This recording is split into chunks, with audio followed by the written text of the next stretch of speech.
Natalie Brooks smoothed down her navy blue dress for the 100th time that evening, feeling like an imposter among the glittering crowd at the Riverside Grand Hotel. The charity gala hummed with elegant conversation and the soft notes of a string quartet. But all she could think about was whether her 6-year-old son Owen was behaving himself at the children's table across the ballroom, her best friend. Lindsay had insisted she attend this fundraiser for the children's hospital, even going so far as to pay for Natalie's ticket when she protested about the cost. As a single mother living paycheck to paycheck on her content editor's salary, a $200 plate dinner felt absurdly extravagant. But Lindsay had been there for her through the darkest days after Owen's father left. So Natalie owed her this much. The wanderer among strangers, she drifted toward the refreshment table, grateful for something to do with her hands. The crystal punch bowl reflected the chandelier lights above, creating dancing patterns on the white tablecloth. Natalie poured herself a glass of sparkling water, watching the bubbles rise and pop, much like her brief dreams of fitting into this world. Around her, women in designer gowns laughed with practiced grace, while men in expensive suits discussed business deals and vacation homes. Natalie had worn this dress to 3 weddings already, and the hem was starting to fray. She'd covered the spot with a carefully placed brooch her grandmother had given her. But she still felt the difference between herself and everyone else in the room. An unexpected voice. A deep voice behind her made her turn. The man standing there was tall, perhaps 6 feet, with dark hair that fell just slightly over his forehead and eyes the color of warm chocolate. His suit looked like it cost more than her monthly rent, but his smile held genuine warmth rather than the polite distance she'd seen on most faces tonight. He said something that made her blink in confusion. She realized he'd mistaken her for someone else, a woman named Patricia, who apparently worked in public relations. Before she could correct him, he laughed at his own mistake, the sound rich and unguarded. He introduced himself as Derek Holland, and the name sent a small jolt through her. Everyone in media knew that name. Holland Media Group had been expanding rapidly over the past 5 years, acquiring newspapers, magazines, and digital platforms across the country. This man standing before her, looking slightly embarrassed by his error, was worth more money than she could imagine. Honest words in a false world. Instead of making polite excuses and walking away, Derek gestured to the nearby seating area, away from the crowded mingling space. He asked if she'd mind talking for a few minutes, admitting that he found these events exhausting despite organizing several each year. Natalie found herself following him, curious about this wealthy man who seemed almost as uncomfortable as she felt. They sat in adjacent chairs, angled so they could see the ballroom but still have some privacy. The conversation that followed surprised her with its honesty. Derek spoke about the loneliness of success, how people treated him differently once they learned his name and net worth. He described board meetings where everyone agreed with him even when he was clearly wrong, and social gatherings where potential business partners disguised themselves as friends. His words carried a weariness that money obviously couldn't cure. Natalie listened, then shared her own story without meaning to. She told him about Owen, about working 2 jobs before finally landing her editing position, about the ache of watching other families at the park while she juggled everything alone. She mentioned the way people at parent-teacher conferences sometimes looked at her with pity or judgment when they learned she was raising Owen by herself. A glimpse of connection, Derek asked about Owen with genuine interest, and Natalie felt the tight knot in her chest begin to loosen. She found herself describing her son's obsession with dinosaurs, his habit of leaving toy cars in every room, and the way he asked questions about everything from why the sky was blue to whether plants had feelings. Derek laughed at her stories, sharing memories of his own childhood and his relationship with his younger sister. He spoke about his nephew with such affection that Natalie could see past the corporate titan to the person underneath. Here was someone who understood what it meant to love a child completely, even if that child wasn't his own. The evening shifted around them. Natalie glanced toward the children's table periodically, watching Owen color pictures with the other kids, his tongue poking out in concentration the way it always did when he focused. Each time she looked back at Derek, she found him watching her with an expression she couldn't quite name. When reality intrudes, their conversation was interrupted by Owen himself, who came running over with a drawing clutched in his small hands. He'd made a picture of a superhero, he announced proudly, and wanted his mom to see it right away. Natalie introduced Owen to Derek, watching carefully for any sign of discomfort or dismissal. Instead, Derek knelt down to Owen's level, examining the drawing with serious attention. He asked questions about the superhero's powers and origins, treating Owen's creative effort with the same respect he might give a business proposal. Owen beamed under the attention, launching into an elaborate backstory involving dragons and secret caves. When Owen returned to his table, Derek stood and looked at Natalie with new understanding in his eyes. He told her that she was doing an amazing job, that Owen was clearly loved and secure. The compliment brought unexpected tears to her eyes, and she blinked them away quickly. The offer that changed everything. As the evening wound down, Natalie gathered her things and prepared to collect Owen for the drive home. Derek walked with her toward the exit, their conversation continuing naturally. When they reached the parking area, Natalie's old sedan refused to start, the engine making a grinding sound that promised expensive repairs she couldn't afford. Derek immediately offered to call his driver, insisting it was no trouble to take her and Owen home. Natalie hesitated, but Owen was tired and the alternative was waiting for a taxi that might take an hour to arrive. She accepted, grateful, but also acutely aware of the gap between their worlds. During the drive, Owen fell asleep against her shoulder, while Derek sat across from them in the spacious vehicle. He asked for her number, saying he'd enjoyed their conversation and would like to continue it sometime. Natalie gave it to him, not quite believing this night was real.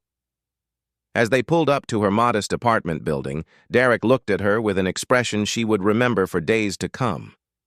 He said he hoped she wouldn't disappear like Cinderella at midnight, because he'd very much like to see her again. Natalie smiled, carrying her sleeping son inside, wondering if wealthy CEOs actually called women like her, or if this had just been a beautiful moment that would fade with the morning light. The first rays of Monday morning sunlight filtered through Natalie's small kitchen window as she prepared Owen's breakfast. Her son chattered about the gala, asking when they would see the nice man again. Natalie smiled but kept her expectations low. Men like Derek Holland didn't actually pursue single mothers who lived in cramped apartments and drove unreliable cars. Her phone buzzed just as she was packing Owen's lunch. A text from an unknown number appeared on the screen. It was Derek, asking if she'd received his message and hoping her car situation had been resolved. Natalie stared at the phone, her heart doing an unexpected flutter. He had actually texted her. She responded politely, thanking him again for the ride home and explaining that her car was at the mechanic. His reply came quickly, offering to arrange transportation for her. Natalie declined, explaining that she'd already worked out a carpool with her neighbor. She didn't want to seem like she was taking advantage of his kindness or his resources. The corporate bombshell Natalie arrived at Creative Solutions Media, the mid-sized publishing company where she'd worked for 4 years, to find the office buzzing with unusual energy. Her colleague, Rachel, grabbed her arm the moment she stepped through the door, pulling her aside with wide eyes. The company had been acquired over the weekend. A majority shareholder had purchased controlling interest, and everyone was speculating about what changes might come. Rachel listed the rumors flying around, from massive layoffs to complete restructuring. Natalie felt her stomach tighten with worry. She couldn't afford to lose this job. The morning staff meeting was called earlier than usual. Natalie sat in the conference room with 30 other employees, watching their nervous boss, Patricia Chen, attempt to maintain composure. Patricia announced that their new majority shareholder would be introducing himself shortly, and that everyone should prepare for a period of transition. When Derek Holland walked through that conference room door, Natalie felt the world tilt sideways. His eyes found hers immediately, a flicker of surprise crossing his features before his professional mask settled into place. He addressed the room with confident authority. outlining his vision for the company while promising that no immediate layoffs were planned. Whispers and stares, the meeting concluded with polite applause, but Natalie couldn't move. Her mind raced through the implications. Derek owned her company. He was technically her boss now, several levels removed, but still in a position of authority over her career. Their connection from Saturday night suddenly felt complicated and potentially problematic. Rachel leaned over as people filed out. She whispered that Natalie had looked like she'd seen a ghost when Derek entered. Did she know him? Natalie deflected, saying she'd met him briefly at the gala. Nothing important. But Rachel's eyes narrowed with curiosity, and Natalie knew the gossip would spread regardless of what she said. Throughout the morning, Natalie tried to focus on her work, editing articles and reviewing content submissions. But her concentration shattered every time someone mentioned Derek's name or speculated about his intentions. By lunch, she'd rewritten the same paragraph 5 times and accomplished almost nothing. An unexpected visit. Her small office was tucked away on the 3rd floor, a cramped space with barely enough room for her desk, 2 filing cabinets, and a narrow bookshelf. She loved it despite its size because it had a window overlooking the park across the street. That afternoon, as she ate a sandwich at her desk while reviewing manuscripts, a knock at her door made her look up. Derek stood in her doorway, looking somehow both authoritative and uncertain. He asked if she had a moment to talk, his tone professional but his eyes holding questions. Natalie gestured for him to enter, acutely aware of how small her office must seem to someone accustomed to executive suites. He closed the door behind him and the space felt even smaller. Derek explained that he hadn't known she worked here when he made the acquisition. The deal had been in progress for months, finalized just days ago. He assured her that their conversation at the gala hadn't influenced any business decisions, and he wanted to make certain she didn't feel uncomfortable. Natalie appreciated his directness, but she also felt the weight of their situation. She told him honestly that this complicated things, that she'd enjoyed talking with him but couldn't afford any appearance of impropriety. Her job security mattered too much, especially with Owen depending on her. Stories of the past, Derek nodded, understanding clear in his expression. He started to leave, then paused at the door. He turned back and asked if she'd be willing to hear him out, just for a few minutes. Something in his voice made Natalie agree. He sat in the chair across from her desk and began to share his story. 5 years ago, he'd been engaged to a woman named Victoria, someone from his social circle who seemed perfect on paper. 3 months before their wedding, he discovered she'd been having an affair with his business partner. The betrayal had shattered something inside him, making him question every relationship and interaction afterward. Derek described throwing himself into work, building his company into an empire while keeping everyone at arm's length. He attended charity galas and social events because they were expected, but he never connected with anyone. Until Saturday night, when he'd mistaken Natalie for someone else and ended up having the most genuine conversation he'd had in years. Natalie listened, seeing past the wealthy facade to the hurt that still lingered. She understood that kind of pain, though her own came from different circumstances. She told him about Owen's father, a musician named Cameron, who'd promised her the world while she paid all their bills. The truth about Cameron had been charming and talented, filling their small apartment with music and big dreams. Natalie had believed in him completely, working overtime to support them both while he pursued recording opportunities. When she discovered she was pregnant, Cameron had seemed excited at first, talking about raising their child surrounded by creativity and love. But as her pregnancy progressed, Cameron became distant. He stayed out later, came home less frequently, and started picking fights over small things. 2 weeks before Owen was born, Natalie came home to find half of Cameron's belongings gone and a note on the kitchen table. He'd written that he wasn't ready for fatherhood, that he needed to focus on his music, that she'd be better off without him holding her back. The abandonment had devastated her, but it had also clarified everything. Natalie had channeled her pain into determination, working multiple jobs while pregnant, saving every penny for Owen's arrival. Her son had been born healthy and perfect, and she'd never looked back. Cameron had sent money once or twice in the beginning, then disappeared completely. Derek's jaw tightened as she spoke, anger flashing in his eyes. He said that Cameron was a fool, that any man who walked away from Natalie and Owen had lost something precious. The intensity of his words made Natalie's breath catch. A proposal of partnership. Derek shifted the conversation, presenting an idea.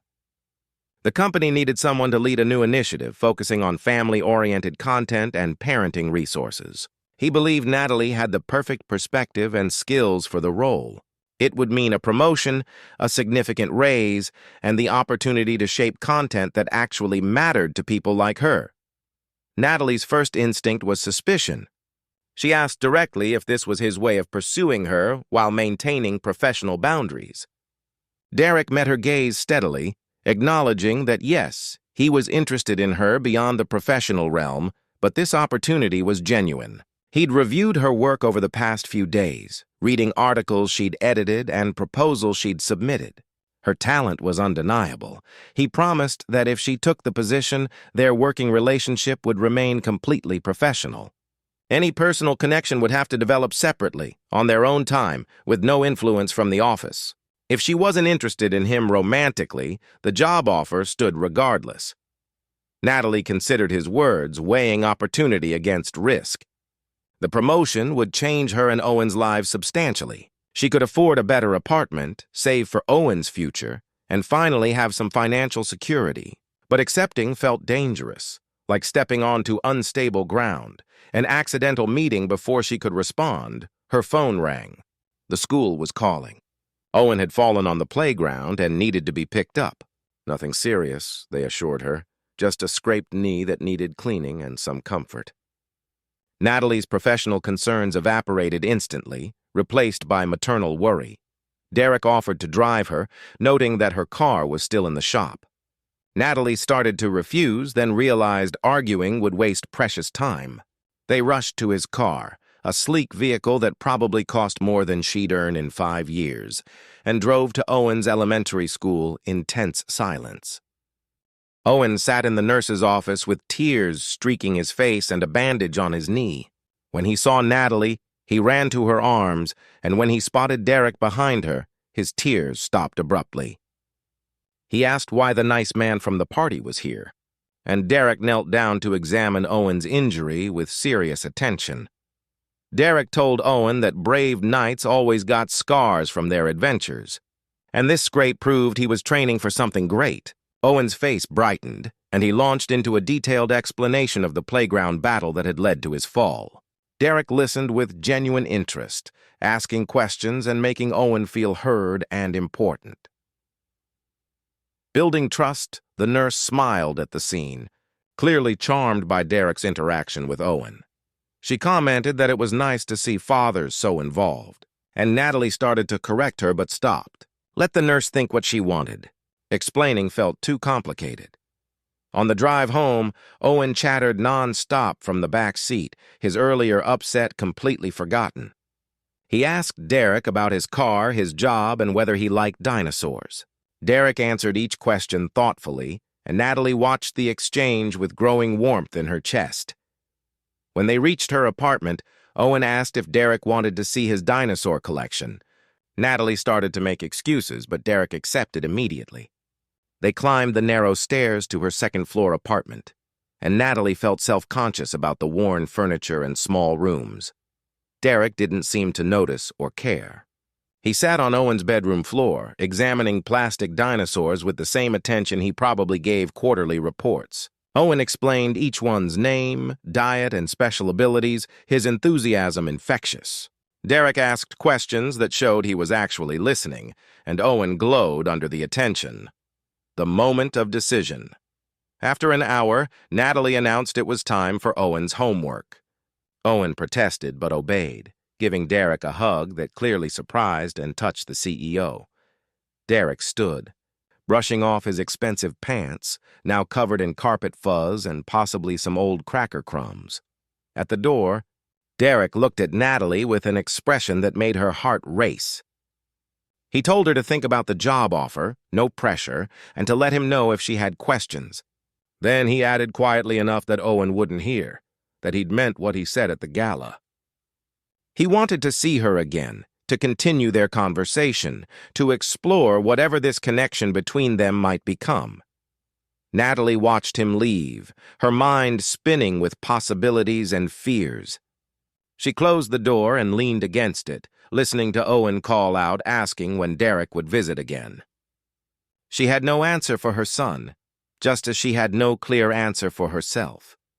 But as she helped Owen with his math homework that evening, watching her son smile at memories of their afternoon visitor, Natalie realized something had shifted. The walls she'd built around her heart had developed cracks, and light was starting to seep through. Whether that light would warm her or burn her remained to be seen. 3 weeks had passed since Derek's visit to her apartment, and Natalie had accepted the promotion. She now led the family content initiative from a larger office on the 4th floor, with a team of 3 writers reporting to her. The raise had allowed her to move into a better apartment with 2 bedrooms, giving Owen his own space for the first time in his life. But success came with unexpected costs. The office gossip had intensified rather than faded. Natalie heard the whispers in the break room, saw the knowing looks exchanged between colleagues. They assumed she'd earned her position through personal connections rather than merit, that her relationship with Derek went beyond professional boundaries. Her former colleague, Jennifer, made pointed comments about people who climbed corporate ladders on their backs. Another co-worker, Thomas, stopped including her in lunch invitations, his friendly demeanor replaced by cold politeness. Even Rachel, who'd been supportive initially, started asking probing questions about how often Natalie saw Derek outside work. The truth was more complicated than anyone imagined. Derek had kept his promise about maintaining professional distance. Their interactions at the office were courteous but formal, limited to necessary business communications. He praised her work in team meetings, but no more effusively than he praised others. If anything, he seemed to lean backward in avoiding any appearance of favoritism. Coffee and courage, yet outside the office, something beautiful was growing. Derek had started appearing at the coffee shop near Natalie's apartment on Saturday mornings, the same shop where she took Owen for hot chocolate. These meetings felt accidental at first, but soon became an unspoken routine. They would sit at separate tables initially, exchanging polite greetings. Then Owen would wander over with his coloring book, asking Derek questions about everything from construction cranes to whether sharks could live in swimming pools. Derek would invite them to join him, and they'd spend an hour talking while Owen drew pictures and consumed chocolate chip muffins. These Saturday mornings became the highlight of Natalie's week. Derek shared stories about his childhood, his complicated relationship with his father who'd built the family business, and his sister's family who lived across the country. Natalie told him about her own upbringing, her parents who'd passed away in a car accident when she was 23, and the aunt who'd helped her through that dark time. Derek never pushed for more than she was willing to give. He didn't try to kiss her or pressure her into defining their relationship. He simply showed up, week after week, becoming a steady presence in her and Owen's life. He remembered small details, like Owen's favorite dinosaur or Natalie's preference for vanilla lattes. And those small attentions meant more than grand gestures ever could. The storm approaches. One Monday morning, Natalie arrived at work to find her office in disarray. Files had been pulled from cabinets, papers scattered across her desk. Her computer was still locked, but someone had clearly been searching for something. She called building security immediately, her hands shaking as she surveyed the violation. Derek arrived within minutes of being notified, his expression dark with concern. Security footage showed someone entering her office late Sunday night, using a key card that belonged to Mitchell Grant, the VP of operations who'd been passed over when Derek chose an outsider for the COO position. Mitchell had been vocal about his displeasure with Derek's leadership, particularly the resources allocated to Natalie's new initiative. He argued that family content was a waste of company money, that they should focus on traditional business journalism. But breaking into an employee's office crossed every ethical and legal line. Derek confronted Mitchell in a meeting that became legendary within the company. Natalie wasn't present, but multiple people reported hearing raised voices through the closed boardroom door. By noon, Mitchell had been escorted from the building, his employment terminated effective immediately. Derek sent a company-wide email making clear that professional misconduct would not be tolerated, regardless of position or tenure. That afternoon, as Natalie tried to restore order to her office, her phone rang with a number she hadn't seen in 6 years. Her blood ran cold when she heard Cameron's voice on the other end. Owen's father sounded older, more polished than she remembered, but the underlying selfishness remained unchanged. Cameron explained that he'd been following her career, noticed her recent promotion. He'd also seen photos online of her with Derek Holland at a company event. His tone shifted from friendly to calculating as he suggested they meet to discuss Owen. He'd been thinking about his son, he claimed, wondering if it was time to establish a relationship. Natalie's instincts screamed warnings. She asked him directly what he wanted. Cameron's mask slipped slightly as he mentioned that Owen deserved to know his father, especially now that Natalie was moving in such successful circles. He'd spoken with a lawyer, he added casually, about custody arrangements and visitation rights. The threat was clear. Cameron saw an opportunity to extract money or leverage from her improved circumstances. He'd abandoned his son without a second thought, sent no support for 6 years, and now wanted to play father because he thought there was something to gain. Natalie ended the call with shaking hands, telling Cameron that any further communication should go through her lawyer. She didn't have a lawyer, couldn't afford one, but she refused to let him hear the fear in her voice. After hanging up, she sat in her office chair, fighting back tears of rage and terror. The confession Derek found her 20 minutes later, still sitting frozen at her desk. He closed the office door and asked what was wrong, his concern evident. Natalie tried to brush it off, unwilling to burden him with her personal crisis. But the words spilled out anyway. She told him about Cameron's call, about the thinly veiled threats and the calculated cruelty of using Owen as leverage. She explained her fear that Cameron might actually pursue custody, that courts sometimes favored biological fathers regardless of their history. Her voice broke as she admitted she couldn't afford a legal battle, that losing Owen would destroy her completely. Derek listened without interrupting, his expression growing harder with each detail. When she finished, he was silent for a long moment. Then he spoke with quiet intensity, telling her that Cameron would not take Owen, that she wouldn't face this alone, that he had resources and connections that could help. Natalie protested immediately. She couldn't accept his money or his help with something so personal. This wasn't his responsibility, and she wouldn't let people think she was using him. Derek moved closer, his voice gentle but firm, as he explained that this wasn't about obligation or appearances. This was about protecting a child he'd come to care for deeply, and a woman who meant more to him than professional boundaries or public opinion. The confession hung between them, changing everything. Natalie looked into his eyes and saw the truth there. This wasn't a wealthy man amusing himself with a charitable project. This was someone who'd fallen for her just as she'd fallen for him. Despite all the logical reasons they should have kept their distance. A hero's heart. Derek contacted his personal attorney that same day, a woman named Patricia Reeves who specialized in family law. Patricia met with Natalie that evening, reviewing the situation with professional thoroughness. She explained that Cameron's abandonment and lack of support worked strongly in Natalie's favor, but custody battles could be unpredictable and emotionally draining. Patricia agreed to represent Natalie, and when Natalie asked about payment, the attorney smiled and said they'd discuss fees later. Natalie knew Derek was behind this kindness, but she was too grateful and too frightened to refuse. Protecting Owen mattered more than her pride.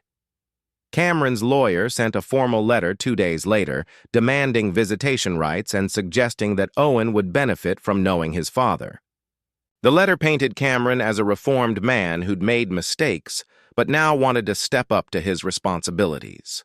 It made Natalie sick to read the lies presented as truth. Patricia responded with a letter of her own, outlining Cameron's abandonment and complete absence from Owen's life. She requested documentation of any support Cameron had provided, any attempts at contact, any evidence of genuine parental interest. The response was silence. Owen's wisdom. Through all of this, Natalie tried to shield Owen from the stress. But her 6-year-old son noticed her worry, the way she jumped when her phone rang. the dark circles under her eyes from sleepless nights. One evening, as she tucked him into bed, Owen asked if she was sad. Natalie assured him she was fine, just tired from work. Owen studied her face with the uncanny perception children sometimes possess. He asked if someone was trying to take him away, because he'd heard her talking on the phone about custody and lawyers. Her heart broke at his fear. She sat on the edge of his bed and explained in simple terms that his biological father had contacted her. She told Owen he didn't need to worry, that nothing would change, but she wanted him to know the truth rather than overhear confusing pieces. Owen was quiet for a moment, processing this information. Then he asked if his father was the nice man who came for coffee on Saturdays. Natalie started to correct him, then realized what Owen was really asking. Derek had become the father figure in his life, the man who showed up consistently, who listened to his stories, who made him feel valued and protected. She explained gently that Derek was their friend, someone who cared about them both. Owen nodded, then said something that made tears spring to Natalie's eyes. He told her he didn't need to meet someone who left them before because he already had a hero who chose to stay. The defining moment, the custody hearing, was scheduled for a Friday morning 3 weeks later. Natalie walked into the courthouse with Patricia beside her and Derek waiting in the hallway, barred from the proceedings but present for support. Cameron arrived with his lawyer looking successful in an expensive suit, his musician image replaced by corporate respectability. The judge reviewed the case files, asking questions about Cameron's absence and sudden interest. Cameron's lawyer painted a picture of a young man who'd made mistakes but had since matured, found success in the music industry, and now wanted to provide for his son. They had financial statements showing Cameron's wealth, suggesting he could offer Owen opportunities Natalie couldn't match. Patricia countered with documentation of every missed birthday, every holiday without contact, every dollar Natalie had earned alone while pregnant and raising Owen. She presented character witnesses, including Owen's teachers and pediatrician, all testifying to the stable, loving home Natalie had created. Then Patricia did something unexpected. She called Derek to testify, not as Natalie's employer, but as someone who'd observed their family dynamic. Derek spoke about Owen's confidence and joy, about Natalie's devotion and sacrifice, about the strong bond between mother and son. He described Saturday mornings at the coffee shop, Owen's enthusiasm for learning, his kindness to others. Cameron's lawyer objected, arguing that Derek's testimony was biased because of his relationship with Natalie. Derek turned to the judge and spoke with quiet conviction.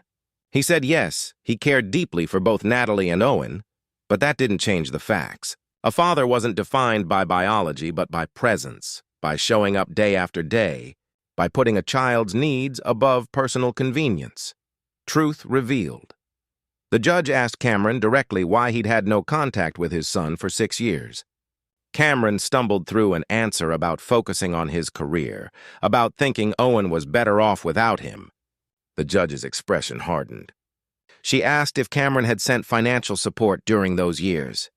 Cameron admitted he hadn't, claiming he assumed Natalie was managing fine. Then the judge asked the question that changed everything.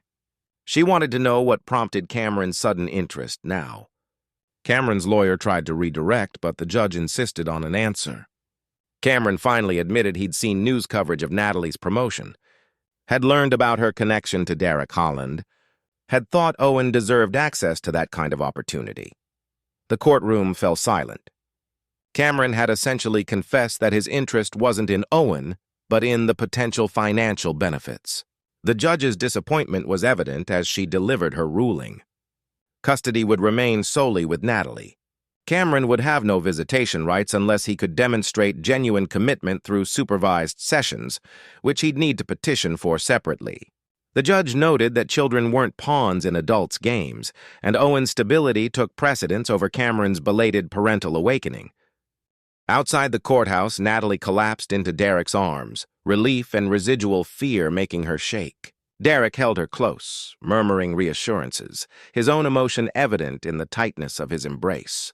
Patricia congratulated them on the outcome, then tactfully excused herself. Derek and Natalie stood on the courthouse steps, the autumn sun warm on their faces. Derek pulled back slightly, looking down at her with an intensity that made her breath catch. He told her he'd tried to maintain distance, to respect boundaries and avoid complicating her life further. But watching her fight for Owen, seeing her strength and grace under pressure, had made him realize something important. He loved her. Not the idea of her, not the potential of what they might become, but the reality of who she was.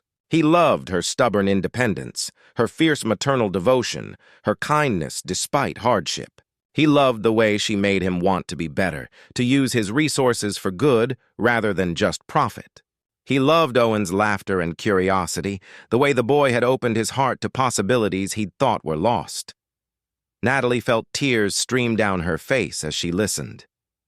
She'd been so afraid of this, of letting someone in, of risking heartbreak again. But Derek wasn't Cameron. He'd proven himself through actions, not words. He'd stood beside her without expecting anything in return, had fought for her son without being asked, had respected her independence while offering support. A question and an answer. Derek reached into his jacket pocket and pulled out a small velvet box. Natalie's heart hammered as he opened it to reveal a simple but beautiful ring, a single diamond on a platinum band. He told her he knew this might seem fast, that people would talk, that there were 1,000 practical reasons to wait. But he'd learned through losing people he loved that life didn't wait for perfect timing. He didn't want to waste another day pretending his feelings were simply friendly or professional. He wanted to build a life with her and Owen, to be the father Owen deserved and the partner Natalie needed. He wasn't asking her to accept his money or his status. He was asking her to accept his heart, flawed and uncertain as it was. He promised to show up every day through difficulties and joys, through ordinary moments and extraordinary challenges. He would never take her or Owen for granted, would never make her feel less than cherished. Natalie looked at this man who'd changed her world, who'd seen past her circumstances to the person beneath. She thought about Saturday mornings and honest conversations, about Owen's hero worship and her own growing trust. She thought about the walls she'd built to protect herself and how Derek had patiently waited for her to lower them rather than forcing his way through. She said yes. Not because Derek was wealthy or successful, but because he was kind and present and real. Because he'd earned her trust through consistency and proven his love through action. Because when she imagined her future, he was woven into every scene, as essential as breathing, the beginning of forever. 2 months later, they stood in the same park where Derek had watched her and Owen play that first Saturday morning.